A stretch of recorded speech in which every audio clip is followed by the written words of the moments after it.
عمرك عملت SWOT Analysis قبل كده؟ قصدي تشوف strength, weakness, threats, opportunities. وخلينا محددين أكتر. يعني أنت بتشتغل عندك لغة إنجليزية في الشغل، يا ترى إيه نقط القوة ونقط الضعف؟ You're good at your work. You know all the necessary technical terms. عارف مصطلحات شغلك كويس. طب نقطة الضعف؟ Your writing and speaking are not at the same level of your experience.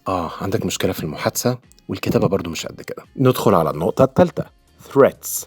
تهديدات. يعني ممكن كتابة تبقى مش قد كده أو بصراحة شخص ممكن يبقى أقل مني خبرة yet much better at English بس مستوى أحسن بكتير في الإنجليزي.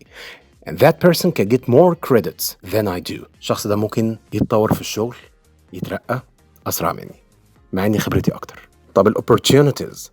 You can reach a whole new level without much effort with Ehab Ramzi's Business English Workshop. Yes, you need email writing skills. Punctuation, sentence structure اللي هو الجرامر وتركيب جملة templates، جمل جاهزة، common mistakes to avoid أخطاء شائعة نتجنبها. 2. Presentation skills مهارات التقديم، حتى دي مهمة وانت بتتكلم. Number 3. 200 business idioms مصطلحات خاصة بنستخدمها في مكان الشغل بتبقى يعني collocations تركيبات على بعض كده. Plus 300 essential words you need at work وحوالي 300 كلمة أو على الأقل يعني مهمة جدا جدا بنستخدمها في الشغل بالذات في الحاجات الرسمية. 4.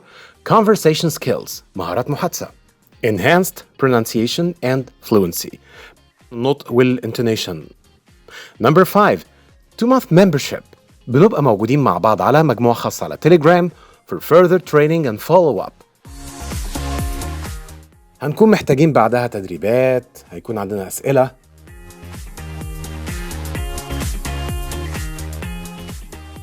Business English Workshop with Yalla Speak. Business English Workshop, a whole new level. Focusing only on what you need. WhatsApp me now. Good luck, guys. See you there at the course.